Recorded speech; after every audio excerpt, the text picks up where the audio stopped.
Bonsoir à tous, soyez bénis dans le beau et précieux nom du Seigneur Jésus-Christ. Pour moi, c'est un privilège ce soir de vous apporter l'étude biblique et nous allons continuer notre étude sur le livre de 2 Corinthiens au chapitre 12. Avant de commencer, j'aimerais honorer nos pasteurs Jean-Claude Novaki et pasteur Dean Byfield pour le privilège qu'ils me donnent de pouvoir vous apporter cette étude biblique. Et le titre de cette étude biblique aujourd'hui sera « Un prédicateur au paradis ». Et nous allons voir le chapitre 12, donc du verset 1 au verset 10. Et vous savez, dans ce passage, nous voyons une vision que l'apôtre Paul a eue dans le ciel quand Dieu l'a mené au 3e ciel. Vous savez, les Judéens, eux, avaient l'habitude et ils aimaient recevoir les honneurs. Et ils se vantaient des lettres de recommandation qu'ils pouvaient faire. Mais Paul, lui, ne cherchait pas les honneurs ou l'appréciation des hommes. Il laissait Dieu le soin de l'honorer et c'est la seule reconnaissance qu'il cherchait vraiment. Dieu a d'abord honoré Paul en lui accordant des visions et des révélations. Il a vu Christ glorifié le jour même de sa conversion. Il a vu Ananias venant prendre soin de lui dans Acte 9, 12. Il a aussi reçu une vision de Dieu lorsqu'il était appelé à travailler parmi les païens. Pendant son ministère, des visions de Dieu l'ont guidé et encouragé. En plus de toutes ces visions particulières liées à son appel et à son ministère, des révélations spirituelles de la vérité divine lui ont été également communiquées. Dieu lui a transmis une profonde compréhension de son plan pour son époque et Paul comprenait assurément les mystères de Dieu. Ces événements étaient si merveilleux qu'il ne savait pas si vraiment si c'était Dieu l'avait emmené physiquement au ciel ou c'était en esprit qu'il avait quitté son corps. Dans ce passage, Paul affirme la réalité du ciel et la capacité de Dieu d'y emmener les hommes. Le troisième ciel est synonyme de paradis, les cieux des cieux où Dieu règne dans sa gloire. Grâce à la technologie, les hommes ont pu visiter le ciel. On vole au-dessus des nuages. On a marché sur la lune. Mais aucun homme n'a pu atteindre le ciel divin sans l'aide de Dieu. Pendant 14 ans, Paul a gardé le silence au sujet de cette expérience. Et pendant tout ce temps-là, il a été tourmenté par une écharde. Et les gens ont pu se demander pourquoi il était victime d'une douleur aussi affligeante. Les Judéens avaient peut-être adopté une attitude que les amis de Job avaient adoptée en affirmant que cette affliction était une punition de Dieu. Mais la réalité était tout autre. Cette écharde était un don de Dieu. Il ne fait aucun doute que cette vision de la gloire de Dieu a puissamment soutenu la vie et le ministère de Paul. Peu importe où il se trouvait, qu'il soit en prison, dans des voyages périlleux en mer, il savait que Dieu était avec lui et que tout irait bien. Je ne sais pas les promesses que Dieu vous a faites, quelle vision il vous a accordée, mais il y a une chose que je sais, que tout ira bien. Acte 27, 25 nous dit, et je lis la version Semeur, « Courage donc, mes amis, j'ai confiance en Dieu. Tout se passera comme il me l'a dit. Courage, mon frère, courage, ma sœur, courage, mon ami, aie confiance en Dieu, et tout se passera comme il a dit. » Vous savez, aujourd'hui, dans le Seigneur Jésus, nous occupons une position d'autorité et de victoire. Éphésiens 1, 21, 23 nous dit ceci. « Au-dessus de toute domination, de toute autorité, de toute puissance, de toute souveraineté et de tout nom qui peut être nommé, non seulement dans le monde présent, mais encore dans le monde à venir. Il a tout mis sous ses pieds et il a donné pour chef suprême à l'Église, qui est son corps, la plénitude de celui qui remplit tout en tous. » Nous sommes victorieux dans le nom de Jésus-Christ. Nous avons l'autorité dans le nom puissant de Jésus-Christ. Nous n'avons peut-être pas vu la gloire de Dieu comme Paul l'a vu, mais nous partageons dès à présent cette gloire. Nous entrons au ciel, qu'un jour nous rentrerons au ciel et nous verrons Jésus-Christ face à face. Paul, vous savez, durant toute sa vie, et malgré les visions qu'il a eues, il ne s'est jamais enflé d'orgueil. Il s'est simplement contenté de dire la vérité sans se vanter. Vous savez, bien sûr, Dieu nous a tous appelés et certainement Dieu nous a aussi donné des visions. Dieu nous a fait des promesses. Mais s'il y a une chose que nous devons apprendre, c'est être humble en toutes choses et en toute occasion. Comment Paul a pu vivre une telle expérience et conserver son humilité? Vous savez, à cause de cette expérience qu'il a eue, Dieu a montré toute sa bonté en l'humiliant. Dieu a montré toute sa bonté en l'humiliant. Le Seigneur sait comment équilibrer notre vie. Si nous ne connaissons que des bénédictions, alors nous pouvons être enflés d'orgueil. C'est pour cela que Dieu permet des fois que nous portions aussi des fardeaux. Paul au ciel aurait pu gâcher son ministère sur la terre. Dans sa bonté, Dieu a laissé Satan le tourmenter pour l'empêcher de s'enorgueillir. Il arrive que nous souffrons simplement parce que nous sommes humains. Notre corps change avec l'âge et nous pouvons être confrontés aux problèmes ordinaires de l'existence. Ce corps qui nous apporte du plaisir peut aussi nous préoccuper par des douleurs. Cela est tout à fait normal.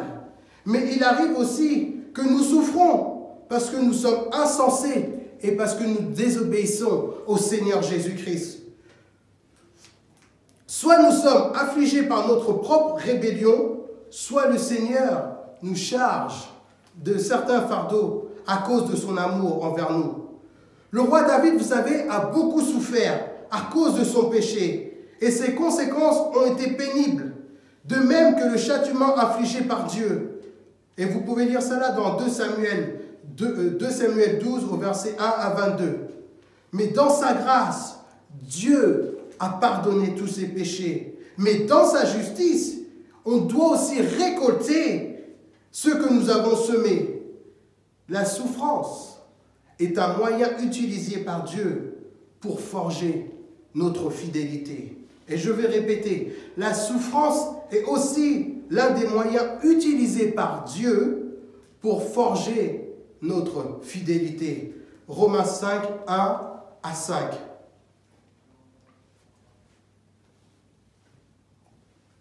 Paul était certainement un chrétien au tempérament riche parce qu'il a laissé Dieu le façonner à travers les expériences douloureuses de la vie. Les charges ont été infligées à Paul pour l'empêcher de pécher. Si le cœur de Paul avait été envahi par l'orgueil, les 14 années suivantes auraient été marquées par l'échec et non la réussite. Vous savez, ce n'est pas parce que Dieu nous révèle certaines choses que nous devons être enflés d'orgueil. Peu importe la nature de nos souffrances, nous devons appliquer les leçons apprises par Paul et nous sentir encouragés. Dieu a autorisé au diable d'affliger à Paul comme il avait aussi autorisé à affliger à Job. Tout ce que l'ennemi a affligé à Job et à Paul ont donc été permis par la volonté divine. Satan a été autorisé de frapper Paul. Et le mot frapper signifie battre, frapper avec le poing. Cette douleur était soit constante ou soit récurrente. Si l'on songe un instant que Paul devait écrire des lettres, effectuer des voyages, prêcher des sermons, visiter des églises et affronter des dangers dans le cadre de son ministère, nous comprenons que la question était grave. Et ce n'est pas étonnant qu'il a demandé à 3 reprises au Seigneur de lui enlever cette écharde. Mais la réponse du Seigneur était tout simple, c'est que ma grâce te suffit. Vous savez, quand Dieu permet que la souffrance entre dans nos vies, il y a plusieurs façons de réagir. Certaines personnes deviennent amères et accusent Dieu de leur avoir enlevé leur liberté et leur plaisir. D'autres renoncent et ne tirent pas la moindre bénédiction de l'expérience parce qu'ils refusent de s'investir d'un courage quelconque. Mais d'autres encore serrent les dents et font bonne figure. Ils sont déterminés à tenir jusqu'au bout. Et c'est cette réaction courageuse qui montre la puissance de Dieu. Et c'est à cause de ce courage que Dieu fortifie, que Dieu guérit, que Dieu prend soin. Et vous savez, au bout d'un certain temps, soit la maladie ou la souffrance part, ou soit peut-être un reste, mais nos yeux ne sont plus fixés sur cette souffrance. Nous avons nos yeux fixés vers le Seigneur Jésus-Christ. La question est celle-ci. Paul a-t-il péché en priant pour être délivré de cette écharde? Je ne pense pas qu'il ait péché.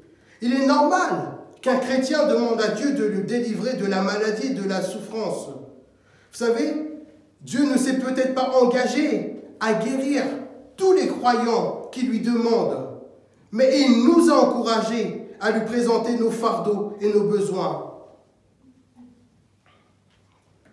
Et vous savez, Paul ignorait si cette écharde était une façon pour Dieu de l'éprouver temporellement ou une affliction permanente avec laquelle il devait apprendre à vivre.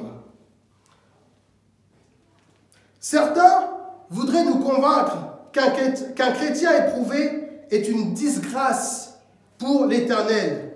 Si vous n'obéissez pas au Seigneur, si vous ne suivez pas ses lois, si vous êtes malade, c'est parce que Dieu vous a puni. Ça ne se passe pas comme ça. Ce n'est pas ça. Toute maladie, vous savez, ce n'est pas une punition. Et nullement la Bible nous enseigne cela.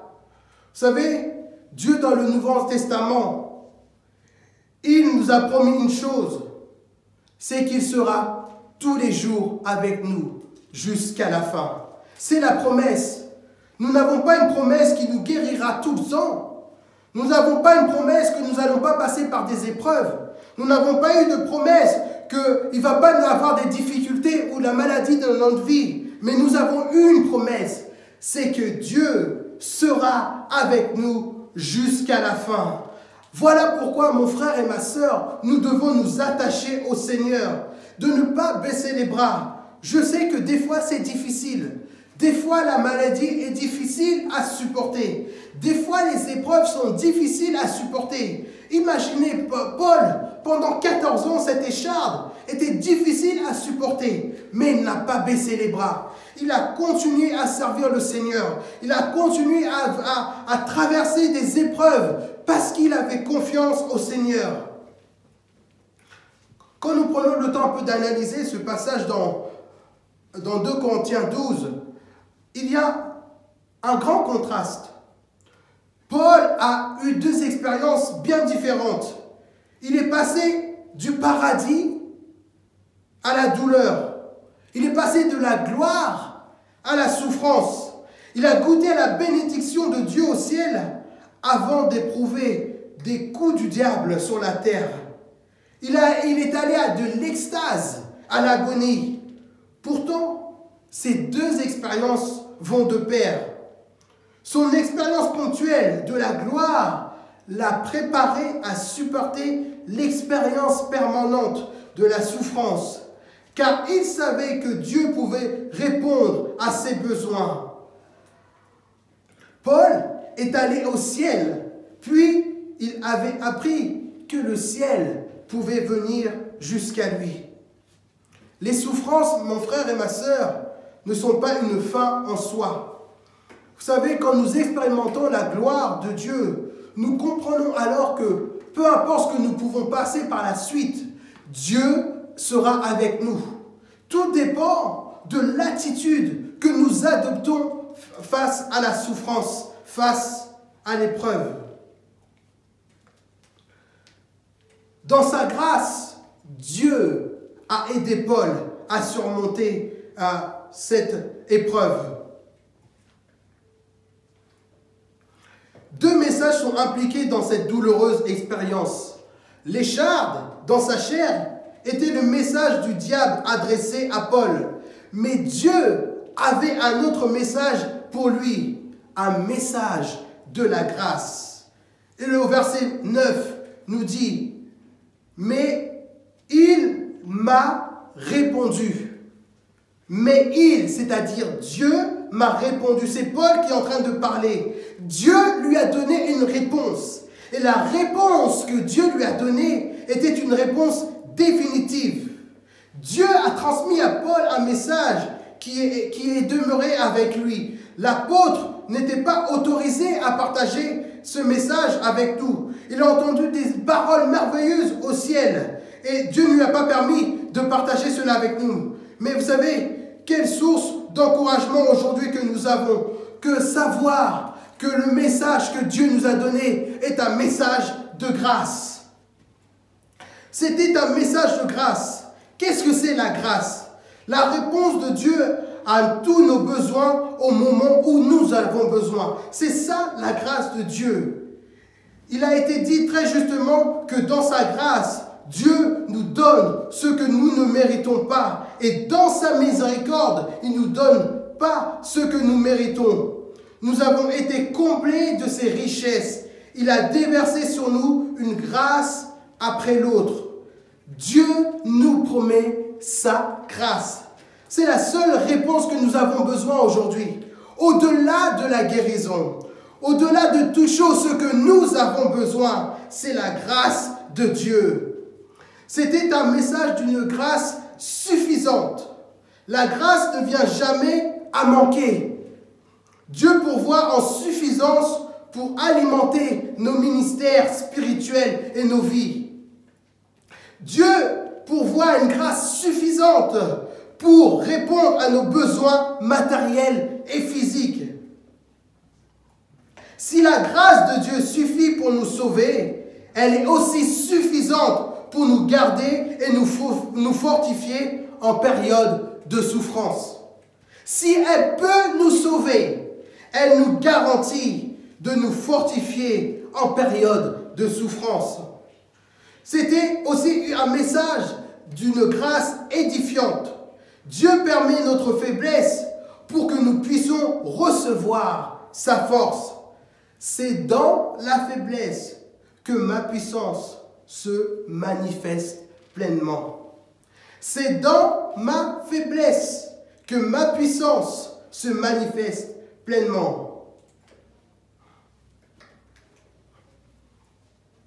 Dans la vie chrétienne, nous obtenons bon nombre de nos bénédictions à travers la transformation et non la substitution.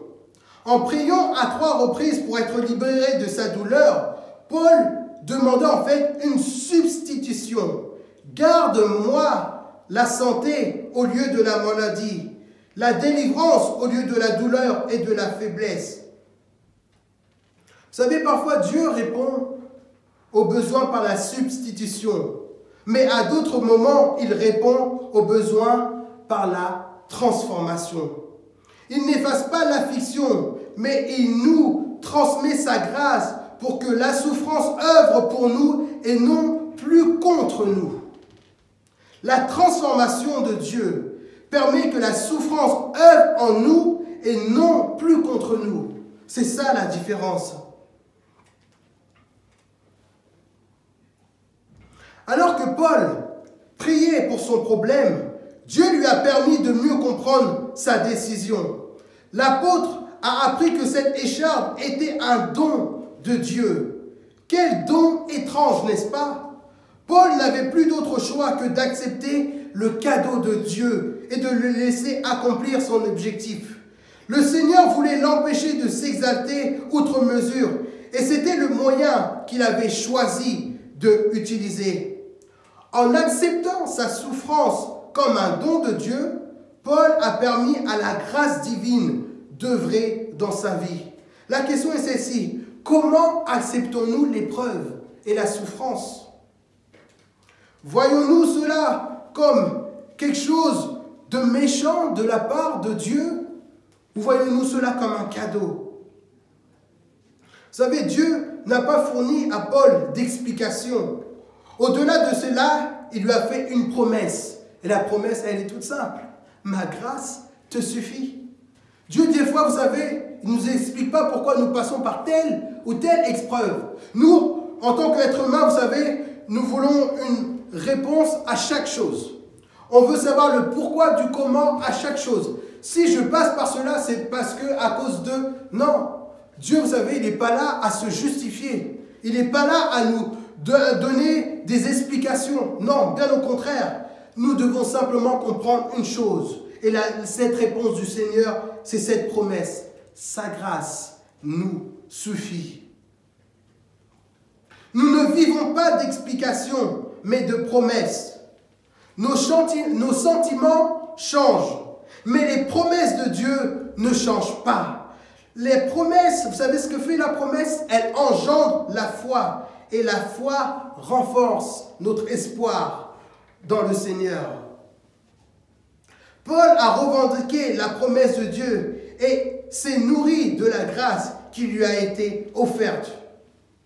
Dieu n'a pas modifié la situation en supprimant la souffrance, mais il a changé en ajoutant un nouvel ingrédient, la grâce. Notre Dieu est l'auteur de toute grâce, 1 Pierre 5,10. Et son trône est le trône du Dieu de la grâce, Hébreux 4,16. La parole de Dieu est la parole de grâce, Actes 20,32. Et il promet une grâce bien plus grande dans Jacques 4,6. Peu importe la façon de l'envisager, Dieu répond parfaitement à chacun de nos besoins. Vous savez, la grâce divine doit nous permettre de dépasser nos circonstances et nos sentiments et d'amener nos souffrances à œuvrer pour nous en produisant de bonnes choses. Dieu veut forger nos caractères pour que nous ressemblons plus davantage à notre Sauveur. La grâce de Dieu a permis à Paul non seulement d'accepter l'affliction, mais aussi de se glorifier en elle. Sa douleur n'était pas un tyran qui avait le contrôle sur lui, mais une servante qui œuvrait pour lui. Ne laissons pas les douleurs et les souffrances et l'épreuve être les choses qui dictent notre vie. Mais au contraire, que cela nous serve, que la souffrance soit à notre service. Quel avantage Paul a-t-il tiré de son affliction? D'une part, il a expérimenté la puissance du Christ dans sa vie. Dieu a transformé la faiblesse de Paul en puissance. Et c'est ce que le Seigneur veut faire dans chacune de nos vies. Il veut transformer notre faiblesse en puissance. Le mot traduit par « repose » dans 2 Corinthiens 12,9 signifie étendre une tente par-dessus. L'apôtre considérait son corps comme une tente fragile, mais la gloire de Dieu était entrée dans cette tente et l'avait transformée en un saint tabernacle. Laissons le Seigneur entrer dans notre tente. Laissons le Seigneur agir et œuvrer dans notre vie. Et nous allons voir que notre faiblesse va devenir notre force. En conclusion, qu'est-ce qui fait la différence dans notre vie? C'est la grâce et la gloire de Dieu. Dieu sait comment équilibrer les fardeaux et les bénédictions, les souffrances et la gloire. Dieu sait toutes choses. Il ne se trompe pas. Il ne permet pas que nous soyons tentés au-delà de notre force. Il sait les fardeaux que nous pouvons supporter. Il sait la mesure des bénédictions que nous avons besoin pour ne pas être orgueilleux. Il sait les souffrances par lesquelles que nous passons. Toutes les maladies ne sont pas provoquées par le péché. Oui, il y en a, c'est à cause du péché. D'autres sont permis de Dieu pour que sa gloire éclate dans notre vie.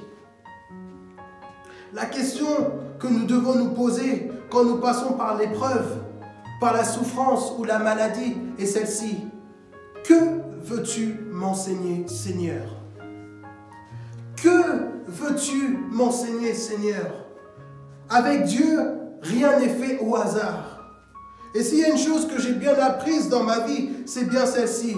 C'est qu'à travers les épreuves, Dieu veut nous amener à un niveau supérieur. À travers les épreuves, Dieu veut que nous fassions un pas plus près de lui. À travers l'épreuve, Dieu veut tout simplement se glorifier dans chacune de nos vies. Vous savez, nous pouvons toujours nous reposer dans la parole de Dieu. Mon frère et ma sœur, peut-être vous êtes en train de passer par des moments difficiles. Peut-être il y a des épreuves qui durent depuis un certain temps. Peut-être c'est bien la maladie et plusieurs fois, vous avez demandé au Seigneur de vous guérir. Nous avons peut-être prié à l'église et vous vous dites peut-être, mais Dieu n'entend pas mes prières. Non, mon frère, non, ma sœur. Dieu sait et Dieu voit et Dieu connaît. Mais à travers cette souffrance, à travers cette maladie, Dieu veut nous enseigner une chose, que en toute chose, en toutes circonstances, nous devons apprendre à compter sur lui. Et que c'est seule sa grâce qui nous suffit. À cause de sa grâce, nous pourrons aller de l'avant. À cause de sa grâce, nous pourrons faire face à la maladie. À cause de sa grâce, nous pourrons faire face à l'épreuve. Alors comme Paul, n'abandonnons pas. Paul, à aucun moment, il a relâché son service pour le Seigneur.